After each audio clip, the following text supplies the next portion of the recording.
Hola, ¿cómo estás, querido amigo y amiga? Dios te bendiga. Me encanta una vez más poder saludarte y compartir contigo una lección más de este hermoso trimestre.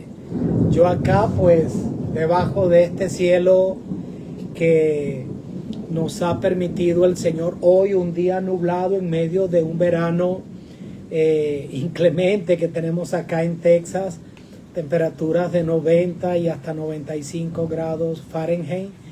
Y hoy pues toda la noche hemos tenido esta lluvia, relámpagos, y pues estoy disfrutando esto en medio del verano tan fuerte que nos toca vivir acá. Hoy el día está fresco, estoy aquí a las afueras del jardín de nuestra casita.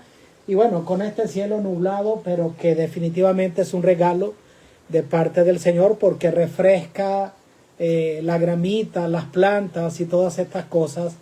Y bueno, hoy he querido entonces salir acá y desde el exterior de la casa poder compartir contigo este lindo estudio, un estudio hermoso, mi querido. Bueno, la lección número 3 se titula Unidad en Cristo. Y esta es una lección que comienza con un ruego que sale del corazón de Dios, transmitido al corazón del apóstol Pablo y también para nosotros hoy. Ese es un ruego que encontramos en 1 Corintios 1:10 que dice: les ruego, hermanos, por el nombre de nuestro Señor Jesucristo, que hablen todos una misma cosa y que no haya entre vosotros divisiones. Antes estén perfectamente unidos en una misma mente y un mismo parecer. Óigame, ¿será posible esto? La verdad es que si nosotros intentamos interpretar u obedecer este mandato de manera natural, vamos a quedar chasqueados, porque esto de tener un mismo sentir, pensar una misma cosa, una misma mente, definitivamente es imposible, ¿verdad? Ni siquiera los gemelos tienen esta facultad de poder pensar igual, sentir igual, que les gusten las mismas cosas, sino que yo estoy seguro que entre hermanos gemelos en el proceso de crecimiento tiene que haber también de seguro algún tipo de riña o de malos entendidos en algún momento. Entonces, ¿será que se nos está llamando a un ideal imposible? Hermano, yo les ruego que todos piensen de la misma manera, tengan una misma mente, hablen una misma cosa, para que así puedan permanecer perfectamente unidos. Entonces, definitivamente no es así, porque estamos hechos de un mismo material, pero y con una misma tendencia, naturaleza pecaminosa, pero además con diferentes dones y talentos que nos llevan a que esto es imposible. Sin embargo, ¿por qué se nos está diciendo o mandando o rogando que esta sea la experiencia dentro de la iglesia? Y yo no diría que solo dentro de la iglesia. Yo esto lo traspolo a todo tipo de relaciones interpersonales, comenzando desde la relación más importante, que es la relación del hogar. Entonces, la respuesta realmente no es un llamado a que todos actuemos de la misma manera o tengamos las mismas preferencias, sino que todos tengamos un mismo centro, un mismo lugar de encuentro que va a ser definitivamente Cristo, que alrededor de Cristo todos giremos y teniéndole a Él como el centro, allí en medio de la diversidad vamos a poder tener una unidad, y ese es el ideal. Recuerda que estamos hablando acerca de las cartas que el apóstol Pablo escribió a las iglesias de Corinto. Y en esta primera carta que estamos estudiando, una primera carta, ya dijimos que se cree que hubo más cartas antes, durante, entre la primera y la segunda y posterior a estas dos que tenemos compiladas, creemos que hubo más. Sin embargo, pues el Señor quiso que estas dos fueran las que quedaran en el canon bíblico, bueno, por razones importantísimas como esta, porque es un llamado, entre otras cosas, a la unidad en Cristo. Así que en la iglesia de Corintio había los mismos problemas de división, quizás las razones eran distintas. Ellos tenían complicaciones con el tema de la circuncisión, el tema de si se debía comer o no comida sacrificada a los ídolos, pero me refiero a que tenían los mismos problemas donde el uno quería prevalecer sobre el otro. Habían quienes estaban concentrados en pequeños grupos, subdivisiones dentro de una misma iglesia que estaban generando una separación, un ambiente hostil, y es por eso que definitivamente una iglesia así no podía permanecer con el crecimiento que el Señor deseaba. Y por eso Pablo les escribe a esta iglesia que tenía diferencias personales por apego a ciertos patrones de conducta o el orgullo humano, formas distintas de interpretar la Escritura, pero Pablo les propone que sean unidos, y ser unidos no necesita ser uniformes. Podemos estar unidos, no significa estar uniformados. Todos llevar la misma camiseta del mismo pensamiento, sino, como ya dijimos, todos apuntar hacia un mismo propósito: dar a conocer los principios del reino, presentar a Cristo y a este crucificado como el único medio a través del cual el hombre puede ser salvo. Entonces, durante el estudio de esta semana vamos a descubrir que este tema de la desunión es un tema presente, lo estará presente hasta que Cristo venga y definitivamente pueda santificar nuestros hogares, nuestras iglesias, a nosotros mismos, ¿ok? Pero sí podemos ir, conducidos por el Espíritu Santo, tras un ideal de unidad donde Cristo sea el centro. Porque cuando Él ocupe el primer lugar, esas diferencias, en vez de separarnos, nos pueden enriquecer. Está aquí arreciando un poquito la lluvia y me encanta, porque este es un ambiente lindo, maravilloso, que, bueno, teníamos tiempito que no disfrutábamos. Entonces, luego de esta introducción, en la primera parte del estudio, Pablo nos habla de las razones que generaban este tipo de conflictos o falta de unidad. Y él dijo que era la concentración de los grupos o la afluencia o existencia de grupos cerrados dentro de la iglesia. Y vuelvo y repito, esto mismo puede ocurrir en tu lugar de trabajo, hasta en el mismo hogar.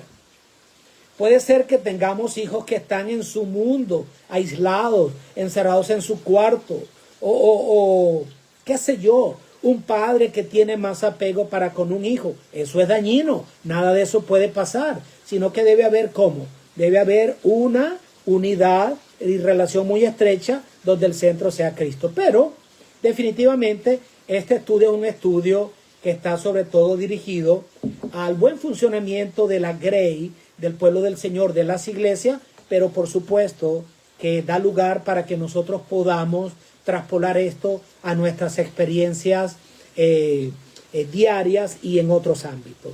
Entonces, ¿cuál era el problema de estos grupos cerrados de la iglesia? Fíjate tú lo que estaba pasando. En 1 Corintios 1, 12 al 17, él enfrenta un gran problema. Y era que había la formación de grupos en torno a líderes, y este grupito tenía tal líder, el otro tenía preferencia con el otro líder. Entonces, algunos decían, yo soy de Pablo, otros decían, yo soy de Apolo, y otros decían, yo soy de Cefa, y otros, yo soy de Cristo. Entonces Pablo les hace una pregunta contundente y les dice, ¿acaso está Cristo dividido? ¿Fue Pablo crucificado por ustedes? Así que con esto le quiere dejar claro que el lugar de preeminencia y a quien nosotros debemos servir es a Cristo. Y todos debían decir, yo soy es de Cristo. Y Pablo, Apolo, Cefa tienen su lugar.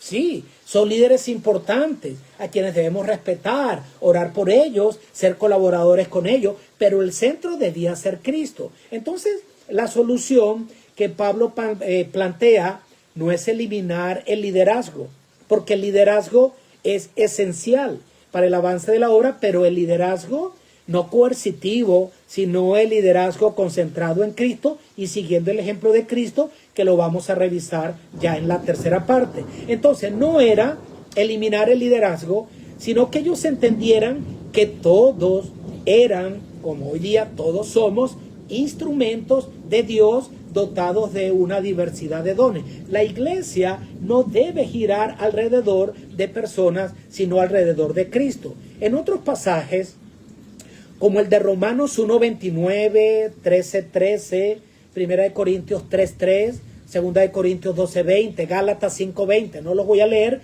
pero allí aparece temas de contiendas relacionados con la envidia, con la ira, con las disensiones y con las rivalidades. Todo esto que se genera por causa del ego, el ego exacerbado, ese asunto de tener más alta estima que otro y no llevar nuestra vida como lo dice el Señor. Nadie tenga mayor estima que la que debe tener, sino que todos piensen de sí con cordura. Y si yo me he de gloriar, yo me tengo que gloriar es en la cruz de Cristo. Así que esta es una lección muy actual. Mire, sobre todo en este país donde nosotros vivimos, en los Estados Unidos, es una batalla y trabajamos mucho porque vivimos en un mundo multicultural, globalizado, y en este país existe mucha multiculturalidad. Las iglesias nuestras son muy multiculturales. Aquí hay personas de diferentes nacionalidades. Me ha tocado pastorear iglesias donde tenemos 6 tipos de nacionalidades. Hay hondureños, hay salvadoreños, hay mexicanos, estamos los venezolanos, hay puertorriqueños y una cantidad, una gama de personas que tienen diversas personalidades, vienen de diferentes países, tienen tal vez alguna forma distinta de comer, de hablar. Fíjense ustedes que hasta con el tema de hablar. Yo recuerdo que hace 7 años, cuando llegué a este país y me invitaron a predicar en una iglesia donde la mayoría de los miembros eran mexicanos, yo recuerdo que yo utilicé una palabra que es tan común en nuestro país, pero que acá sonaba hasta grosera para los mexicanos. Una palabra normal. Y entonces, cuando yo terminé, mi cuñado, que ya tiene más tiempo acá, venezolano también, me dice, oye, los hermanos se miraron entre sí cuando tú dijiste esta palabra que es totalmente normal en nuestro país, pero tiene otra connotación para nuestros hermanos mexicanos. Y allí me ha tocado entonces revisar mi verbo, qué cositas acá se pueden decir y qué no, y sin embargo a veces pues pareciera que hablamos el mismo idioma y no es así, sino que a veces uno escucha hablar personas de otros países y no todo lo entiende, se ríen de otras cosas distintas a las cosas que generan risa en nosotros. Hay otro tema de preferencia. Entonces, ¿qué ocurre? Bueno, es un tema de cultura, de idioma, como dije, de preferencias personales. Es por eso que cuando esas diferencias nos separan, pues, oye, rompemos con el ideal de Cristo. Pero qué bueno sería que estas experiencias más bien nos puedan enriquecer. Yo acá me he enriquecido de poder conocer un poco más de la cultura de otros países y tener amigos de otros países, ¿ok? Y qué lindo es poder disfrutar de esto en vez de hacer de esto una barrera. Ahora, la diversidad va a estar siempre presente, pero como ya dijimos, la unidad, que no depende de que todos seamos iguales, va a depender de que Cristo sea el que nos domine, que en nosotros haya el mismo sentir que hubo en Cristo y que Cristo ocupe el primer lugar en nuestros corazones, ¿ok? Por encima de nuestras preferencias personales. Entonces, por eso Pablo les dice, bueno, ¿está Cristo dividido? ¿Acaso yo he sido quien murió por ustedes? Claro que no. Cristo es el que murió por ustedes.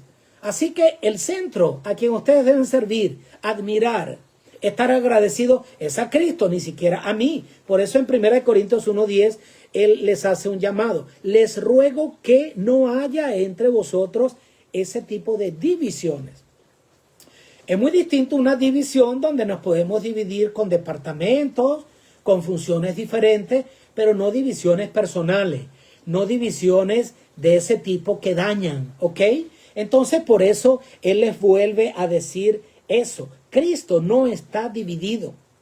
La iglesia no me pertenece a mí, no le pertenece a Apolo, no le pertenece a Silas, a Pablo, a ninguno le pertenece sencillamente a Cristo.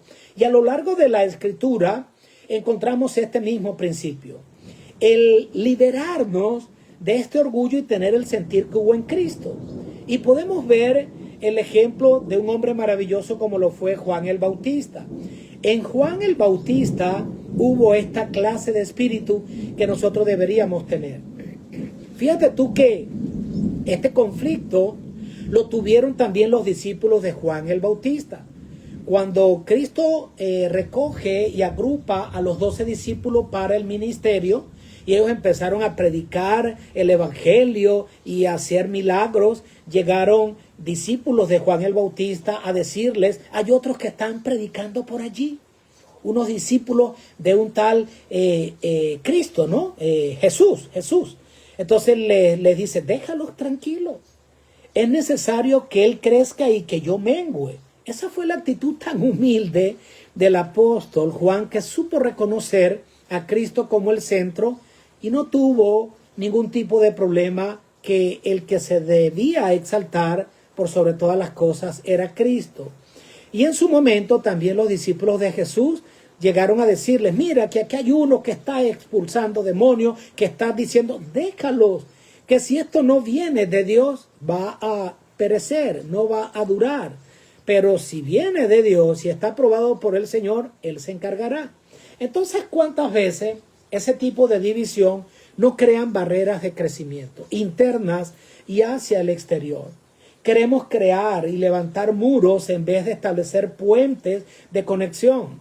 A veces como iglesia o pueblo somos tan sectarios y queremos creernos los mejores cuando no lo somos, y es porque no entendemos que Dios tiene mucho pueblo en otros lugares y a muchas personas que están realizando un servicio hermoso para el Señor.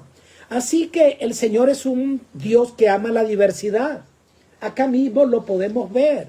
A mi derecha tengo unas plantas de helecho con un color verde hermoso, pero por allá tengo unas plantas de otros colores, flores rosadas, flores rojas por allá en mi jardín. El Señor es un Dios de diversidad. ¿Qué tal que todo fuera rojo en la naturaleza? Que todas las aves tuvieran un mismo color y una misma forma. En el mundo creado, en el mundo natural, en las nubes, en las formas, el Señor es un Dios que ama la diversidad. Y la diversidad es algo tan hermoso cuando se puede avanzar con ella armoniosamente. Es por eso que el gran desafío no es eliminarla, sino someter cada cosa al señorío de Cristo, ¿ok? Así que de esa misma manera, hoy por hoy nosotros tenemos, por ejemplo, la figura de los grupos pequeños. ¿Qué importancia la de los grupos pequeños? En nuestra iglesia y en muchas otras iglesias. Esto no es solo una invención de la iglesia adventista. Hay muchas iglesias que funcionan a través de la formación de los grupos pequeños. Y esto es una manera maravillosa porque sirve para atender mejor a la iglesia. ¿Por qué? Porque sobre todo en iglesias tan grandes. Acá que hay iglesias tan grandes. Nosotros mismos tenemos iglesias acá que pueden tener, ¿cuánto? 3.500 personas, 3 cultos. ¿Ok? Hay ciudades aquí donde hay mega iglesias. Y bueno, ni hablar de otras denominaciones con números incluso mayores. Entonces, este tema de los grupos pequeños es importante porque permite que haya participación más activa y organizarse de una manera mejor, siguiendo el ejemplo de la iglesia primitiva, que los apóstoles decidieron colocar grupos de distribuciones de alimentos y ustedes hagan esto mientras nosotros persistimos en la oración y en el estudio de la palabra, en la predicación. Esto es parte de la organización. Pero el problema es cuando hay esos focos de grupos pequeños, no para evangelizar, no para atender mejor a la iglesia, sino para hacer exclusivista, el grupo de los mexicanos, el grupo de los venezolanos, el grupo... No, esto no debe ser. Incluso en las iglesias, soy venezolano. Y esta lección la escuchan muchas de mis hermanos venezolanos e iglesias allá donde la comparten, a la cual yo pertenecía. Aún en un mismo país, yo recuerdo que en mi país, uno que otro de otra nacionalidad, pero realmente no había esta multiculturalidad que hay acá, y sin embargo habían esas roscas, y esos grupos pequeños hacen daños, ¿ok? Hacen daño. Ahora, Pablo les dice, ¿sabe por qué ocurre esto? Porque hay una falta de madurez, falta de sabiduría y falta de madurez. Es por eso que Pablo les dice en el capítulo 3 del 1 al 4, les dice a los creyentes, ustedes parecen niños, ¿ah? Ustedes se están comportando como unos niños, como unos inmaduros. No puede ser. Yo a ustedes no les puedo hablar como personas espirituales porque ustedes no tienen el Espíritu de Dios, ustedes son personas carnales. Porque todavía había en ellos, dice, celos, contiendas y divisiones, y la evidencia de esa inmadurez era que unos decían eso, yo soy de este, yo soy del otro, yo admiro a este, yo admiro al otro. ¿Ocurre eso hoy día? Exactamente así. ¿Ok? A veces nos concentramos en vez en el Señor de la Grey, en las personas que liderizan el pueblo del Señor. Óigame, nuestros pastores, nuestros predicadores tienen y merecemos un respeto, pero jamás usted debe fijar sus ojos en ningún hombre. Nunca. En ese que canta hermoso, en ese que predica lindo. ¿Ah? Y entonces cuando nosotros desviamos la mirada de Cristo, y en la adoración pasa lo mismo, de la verdadera adoración, cuando usted va a otra iglesia que no corresponde quizás a su preferencia, nos sentimos incómodos y no salimos edificados, porque la doxología es distinta, porque este que predica distinto, porque este quizás grita mucho y a usted no le gusta el que grita. Pero a lo mejor hay otros que le guste el que grita, porque dice, ese sí tiene el fuego del Espíritu Santo. Este es muy pasivo. Óigame, cuando nosotros nos ponemos a colocar la mirada en esas cosas y en estas personas, a admirar a seres humanos, vamos a ser chasqueados. El día que esa persona se mueve, cae, su fe también entonces se tambalea. Y muchas personas o pastores se van y arrastran consigo a gran parte de la grey porque las personas no estaban cimentadas en la palabra y no tenían sus ojos puestos en Cristo. Como dice ese canto de la iglesia, fija tus ojos en Cristo tan lleno de gracia y amor, y lo terrenal sin valor será a la luz del glorioso Señor. O sea, tiene su lugar el liderazgo, las personas, nuestros pastores, pero jamás deben ser el centro. Cuidado cuando tú exaltas a una persona. Cuidado cuando tú vienes y felicitas a una persona después de un tema y le dices, wow, es que usted es mi predicador preferido. Uy, a mí me gustaría que usted sea el que predicara siempre. Y usted, esto hace daño. Ahí usted está actuando como un instrumento del enemigo para fomentar el ego en esa persona, que bueno, como ser humano tiene que batallar con el tema de robarle la gloria al Señor, y usted viene y de paso le ayuda.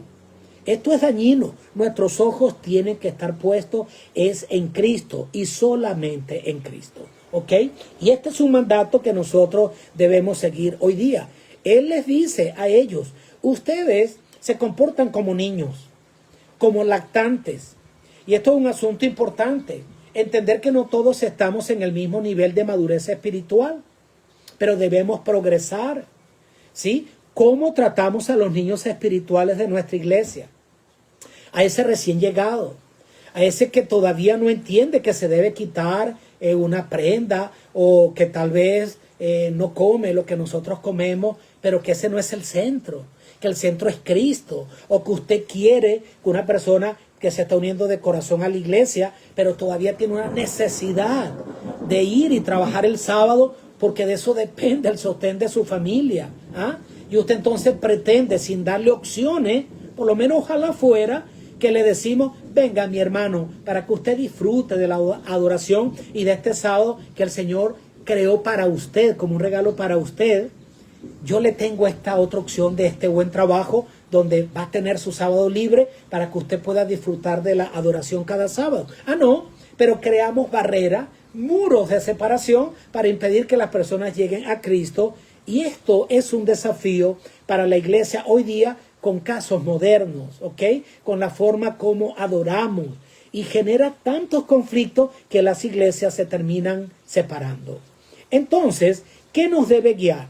Presentar y servir al Señor como Cristo sirvió a su Padre, sirvió al mundo y sirvió entonces ¿a quiénes? A todas aquellas personas a quienes Él vino a salvar. Es por eso que la solución para esta división que allí Pablo estaba tratando, él presenta en 1 Corintios 4, del 1 al 2, que los líderes deben comportarse como servidores de Cristo y administradores de los misterios de Dios. Y esto coloca el liderazgo en su verdadera posición. Tiene valor aquel que presta un servicio para Cristo y merece un respeto, pero nunca ocupar el lugar que le pertenece a Cristo. El problema entonces surge cuando nosotros quitamos del trono al Señor, ¿ok? Cuando nosotros dejamos de tener el mismo sentir que hubo o que tuvo Cristo. Aquel, dice en Filipenses 2, 5 al 8, que no se aferró a su posición de Señor, Rey de Reyes y Señor de Señores. No escatimó el ser igual a Dios, sino que se despojó de todo. Se revistió de pobreza, tomó nuestra pobreza y nos dio nuestra riqueza para que nosotros por medio de su pobreza fuésemos enriquecidos. Ese fue el sentir que hubo en Cristo y Pablo dice, haya ese mismo sentir en vosotros que hubo en Cristo. Que Cristo sea el centro al cual entonces, en el cual nosotros nos encontremos en medio de la diversidad que Él mismo ha dado. El Señor nos ha dado diferentes dones, diferentes capacidades, posiciones, formas de administrar, lugar en su viña, ¿sí? Y qué bueno sería que pudiéramos trabajar remando hacia el mismo puerto y despojarnos a nivel organizacional, a nivel de quienes nos liderizan a nivel mundial, o de los campos locales, o de nuestras iglesias locales, o de nuestras relaciones interpersonales hasta en nuestro hogar. Cuando el orgullo es el que ocupa el lugar que debe ocupar es Cristo siempre, orgulloso de servir a Cristo. Si me voy a gloriar, me glorío en la cruz de Cristo. Allí sencillamente todo cambia, todo falla. Nuestro estilo de vida debe reflejar la cruz. En la cruz es donde se pone de manifiesto la gran disposición de Dios el Padre a darlo todo por amor a nosotros, la gran disposición del Hijo de entregarse en favor de nosotros, sufrir muerte de cruz por salvarnos. Servir a Cristo y seguir a Cristo va a representar algunos desafíos. Estos desafíos estuvieron presentes en la vida de Pablo.